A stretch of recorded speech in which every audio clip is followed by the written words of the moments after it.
that noise you can hear in the background is the fan, and I have to keep it on because I don't have cold water in my bath.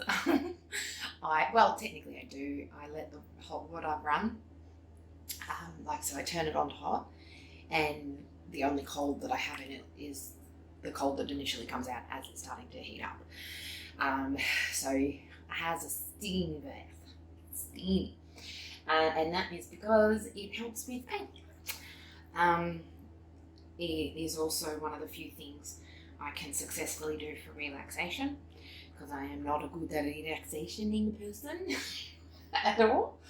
So bath time is my time.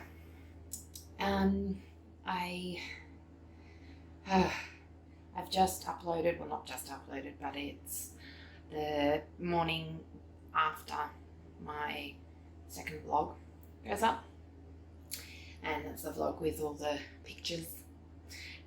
It's also the vlog where I talk about actually having the tummy tuck and the procedure, adding that in. I think in the first vlog I talked a bit about how I was freaking out about if I have the breast reduction, my tummy's going to look even bigger and it'll change my shape from hourglass to pear and blah, blah, blah. And I've just, even in that short time, I've just gotten so much good feedback, like supportive feedback. And I'm not talking from adoring fans and followers from other countries who I don't know. That's not where my channel's at. I'm talking from family members and friends who I don't necessarily see all the time, and the ones I see all the time as well. And it's just, I'm not good at talking directly to people about me. I get uncomfortable, and I feel more comfortable doing this sort of thing via vlogs and videos, because currently this is me sitting in the bath by myself talking to a camera. That distance, I still think about the people who are going to be possibly listening to this. I still think about the audience, but I don't need to be worried about immediate reactions. So this is just an easier way for me to communicate, and I think I'll keep doing it. I'm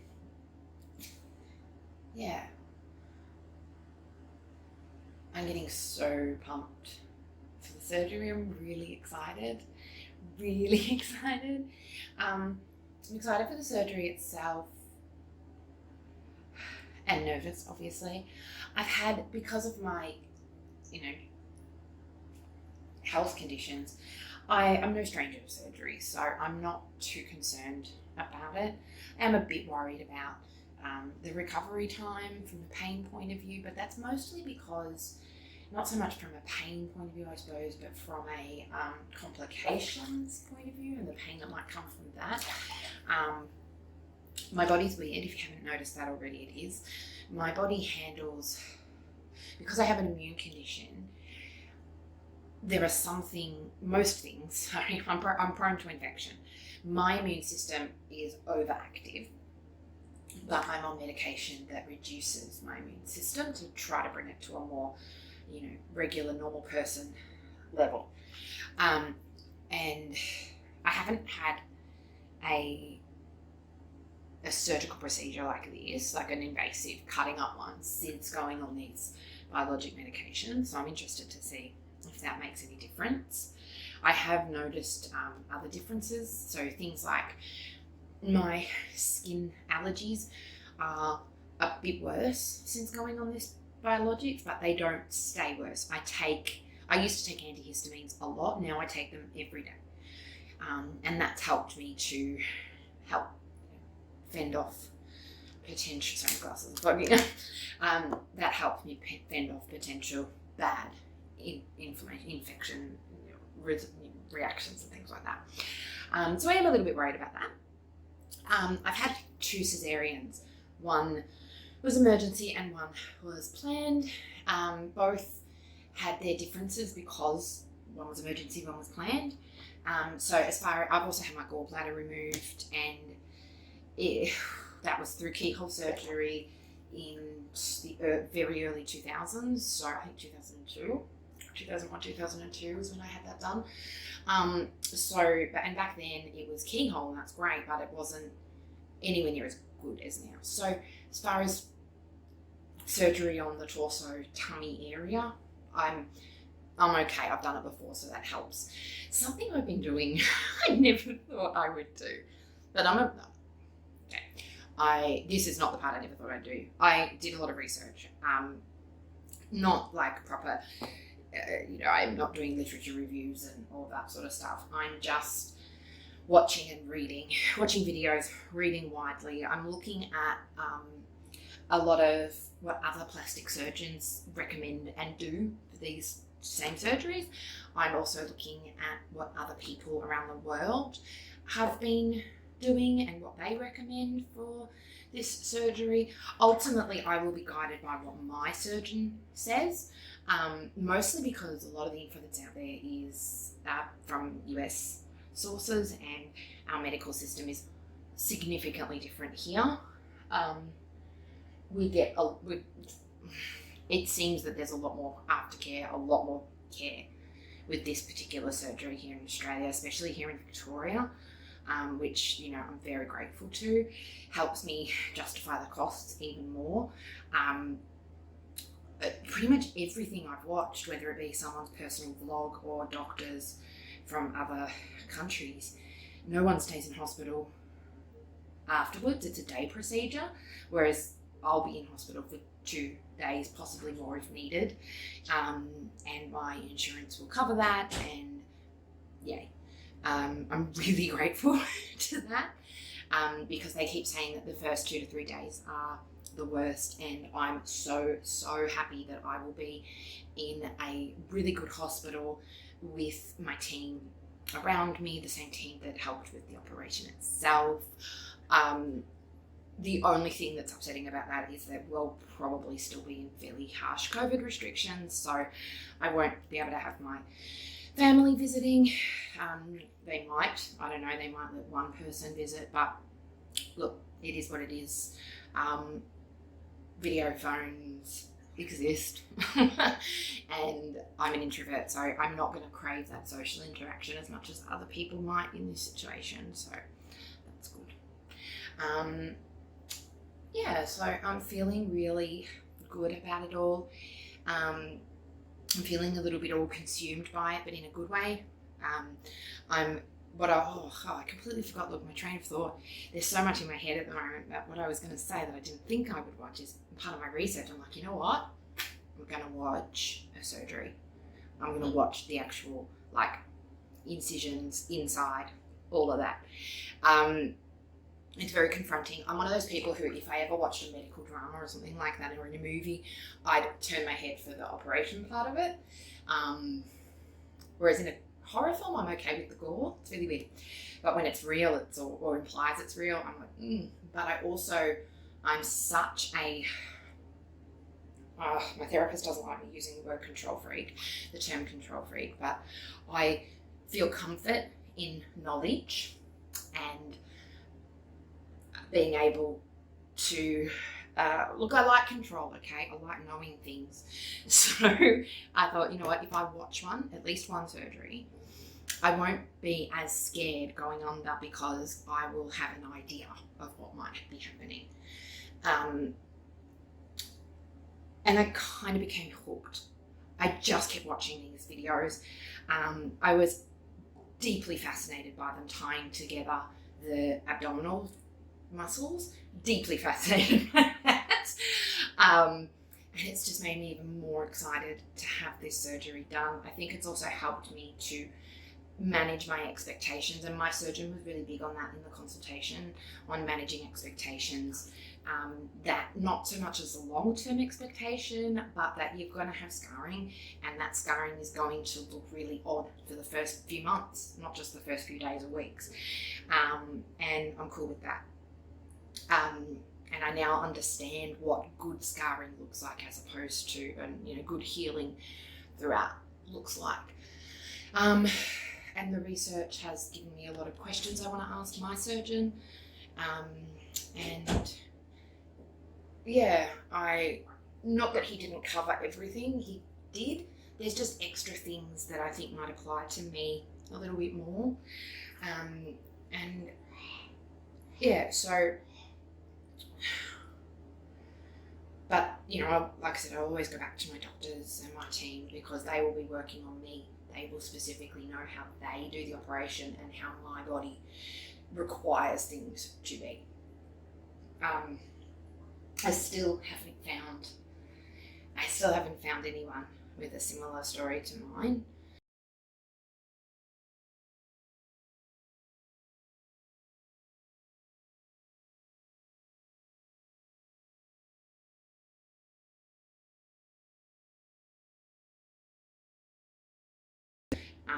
There's lots of tummy tucks because then the woman lost heaps of weight after weight gain or after pregnancy.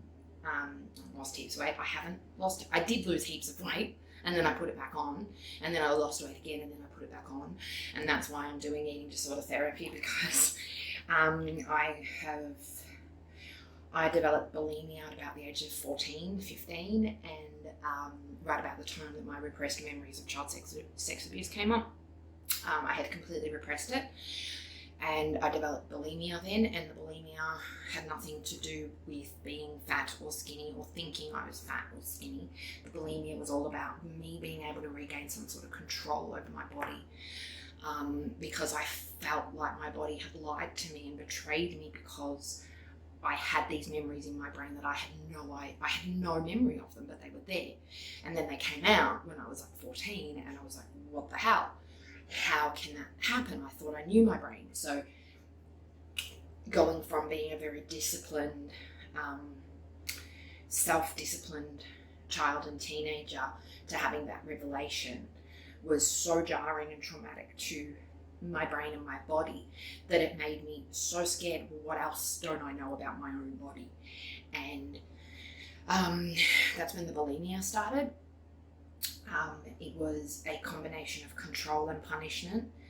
And just to give a bit of perspective, I had no boobs when I started being bulimic, and I was about a size 6 to 8.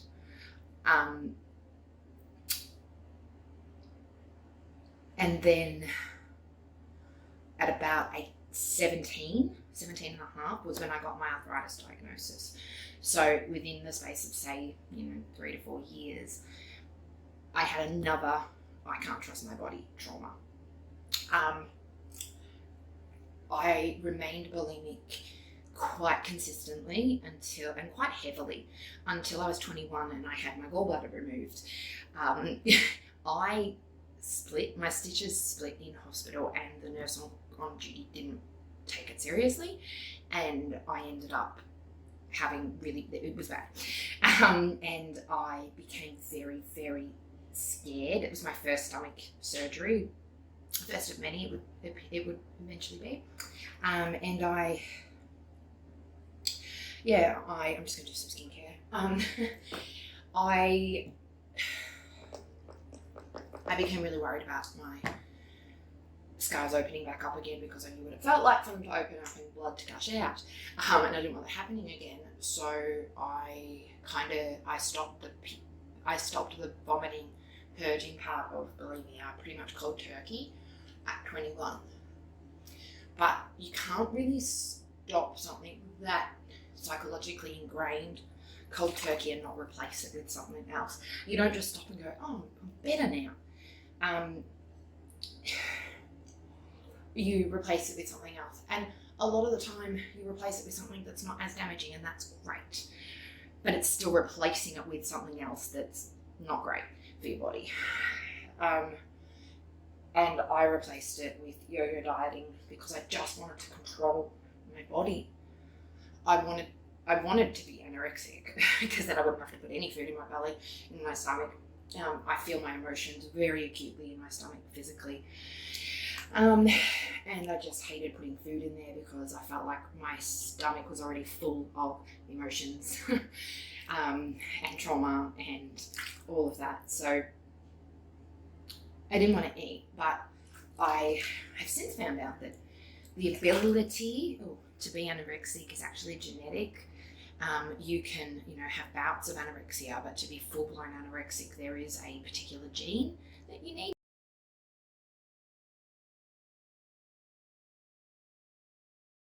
Now, my dietitian told me this, and she told it to me when I said I was a failed anorexic, and she laughed because after 1 or 2 sessions she started to understand my sense of humour. I always thought that bulimics are just failed anorexics, which is so not true because I never tried to be anorexic until after I was already full-blown bulimic. So, but I just got to the point where I was like, it'd be much easier if I didn't put any food in my body. You can't do that. I needed to eat.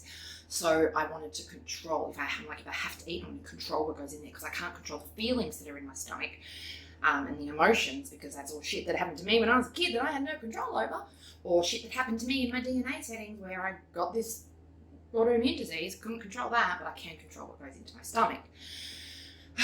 So I did so many different diets. The only diet I didn't do in those first 20 years first 15 years was anything low carb.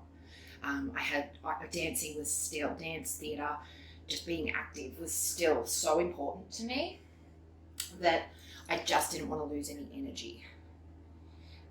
So any kind of cutting carbs out I didn't do. I did do that, started being keto about 4 or 5 years ago. About 4 years ago when my youngest turned 1. I thought, right, I need to lose weight and I need to do it. Or I want to lose weight. I feel I need to lose weight. And I want to do it the healthy way this time. So I went to my GP and I tried really hard to do this the healthy way. The problem is if you don't disclose that you have serious eating disorders still, serious disordered eating, they can't really, I did disclose it a bit, I suppose. But look, what I needed to do was tell my therapist and focus on that, but in therapy. But I had the trauma of child sex abuse and the trauma of my mum dying, and there was just trauma of childbirth of me and mum. There was so many other things that I prioritized above eating disorder that and I'm very convincing when I want to be. So I convinced my medical team that the eating disorder thing wasn't a problem anymore, that was just a teenager phase.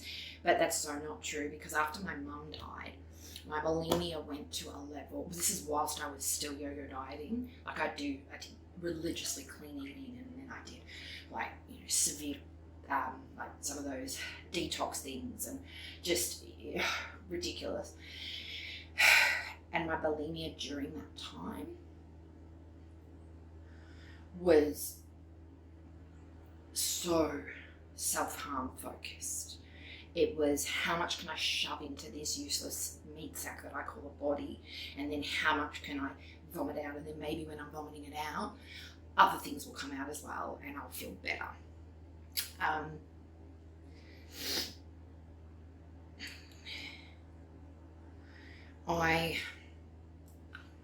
Something that I'm talking with my dietitian about a lot at the moment is fear foods. And I've noticed that a lot of my fear foods have to do with that particular time period of bulimia. I'm terrified of lemon-based, lemon-flavoured soda, soft drink, and I'm terrified of spaghetti, because I had spaghetti and a lemon drink for dinner one night, and it wasn't even a binge really, I just ate and I vomited it up, and I vomited past the point of my body feeling it needs to stop. I'm not going to go into the detail of that idea because I don't want to teach you how to be bulimic, but there is this point where your body wants to stop, and I kept going, and a combination of the soda and spaghetti came out my nose, and I was coughing and having this weird convulsion in my head, in my sinuses, as I was pulling one long strand of spaghetti from this side and two from the other. And I am now, you can understand, terrified of those two foods. I'm not terrified to look at them because I've done a lot of PTSD therapy and I know how to handle my triggers. But eating those foods physically hurts my sinus passages. I remember. I know they say you don't have a memory for pain, but I don't know what it is chemically, technically I'm feeling, but I can feel that pain through here, that stinging pain when I think about eating or when I've tried to eat or drink those things. Low-fat potato chips are another one, and plain potato chips in general. Another fear food because of bulimia. I have fear foods that are based on some of the crash dieting I've done. Clean eating terrified the shite out of me. And I did clean eating. I was quite good at clean eating and stuck to it for over a year. And there were foods I was very scared of because the clean eating movement, especially back when I was doing it, I tend to jump on these things when other people haven't heard of them. People are like, clean eating, what do you mean? Do you wash all your food? And keto was the same thing. People didn't know what keto was. It's because I researched the fuck out of everything. I've talked for probably 15 minutes about my eating disorder because it is a huge part, and I've just had another message jump up while I'm recording this from someone with beautiful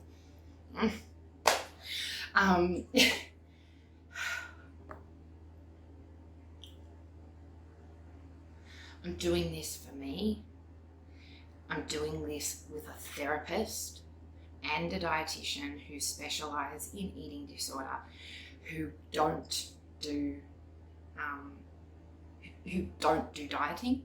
My dietitian won't help me lose weight. If I want to do that, I have to go somewhere else. That's what she tells you in the first session, and that's what I need. I'm not doing this to lose weight. I'm doing this for pain relief, and I'm doing it to regain some happiness in my body. I thought it was about control, and it's just not. If it was about control, I wouldn't be getting surgery. If it was about control, I'd be figuring out a way to exercise through the pain and figuring out dieting stuff. But I've done that. I've tried to do that, and all it's done is caused more psychological damage, more physical damage, more arthritic damage. My wrists are fucked. I have erosion in my bones and bone edema, which is swelling inside the bone marrow. People think arthritis is swelling. No, with psoriatic arthritis, it swells inside your bones, and that's mostly because I've just overdone it. I have punished my body so much, and if this is taking the easy way out, I've come to the conclusion that I fucking deserve that. I deserve a little bit of easy. And I've also come to the realization through my therapy that my needing to control my body is because I thought everybody else controlled it, because when I was 6 years old, a man taught me that I don't have any control over my body, that he did. And then ballet training and dance training taught me that I needed to take control of my body by listening to other people, my teachers. And that's not normally dangerous, but when you're doing that off the back of what I'd been through and the way my brain processed that trauma, ballet training itself became incredibly traumatic. And I feel like this surgery is me saying, no, this is what I want to do, because I don't want to get a shoulder reconstruction surgery just yet. And I don't want to put up with this hip pain that is stable but not getting any better. This is what I want to do. And if it's the wrong decision, physically or mentally, then I'll deal with that, because I've dealt with a hell of a lot worse. So thank you to everybody who has already reached out to me with such incredible support, and to everyone who will in the future when you see this or whenever. And to anyone who doesn't support this, that's fine. Pass on by, please. Welcome by. Subscribe to my channel too if you want to follow my journey through this.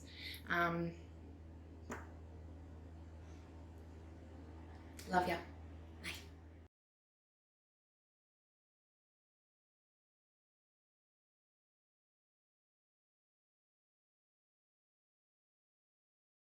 you.